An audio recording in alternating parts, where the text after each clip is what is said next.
నాకివాళ చికెన్ని కొద్దిగా పుల్లగా అలా తినాలనిపించింది. డైలీ చేసుకునే చికెన్ గ్రేవీ కాకుండా కొద్దిగా గోంగూర కలుపుదామా అనిపించి ఇంకెందుకు ఆలస్యమని గోంగూర చికెన్ చేసేసాను. అది రైస్‌లో కలుపుకుంటే టేస్ట్ ఉందండి.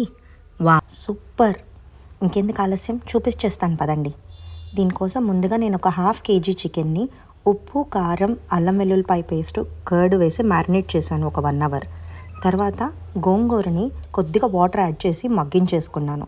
ఇలా మగ్గించేసేయాలి. తర్వాత ప్యాన్లో ఆయిల్ తీసుకొని టొమాటో అండ్ ఆనియన్స్ పేస్ట్ చేసేసి వేశాను.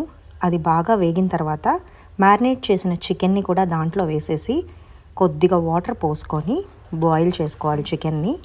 అది కొద్దిగా ఉడికిన తర్వాత ఇందాక మనం మగ్గించి పెట్టుకున్న గోంగూర పేస్ట్ని కూడా దీంట్లో వేసేసేయాలి. వేసేసి తిప్పేసి బాగా దగ్గర పడిపోయినాక మన హోమ్ మేడ్ గరం మసాలా వేసేసుకోవాలి దీంట్లో. అండ్ ఫైనల్గా కొత్తిమీరతో గార్నిష్ చేసుకుంటే సూపర్ టేస్టీ గోంగూర చికెన్ రెడీ. ఒక్కసారి మీరు కూడా ట్రై చేయండి.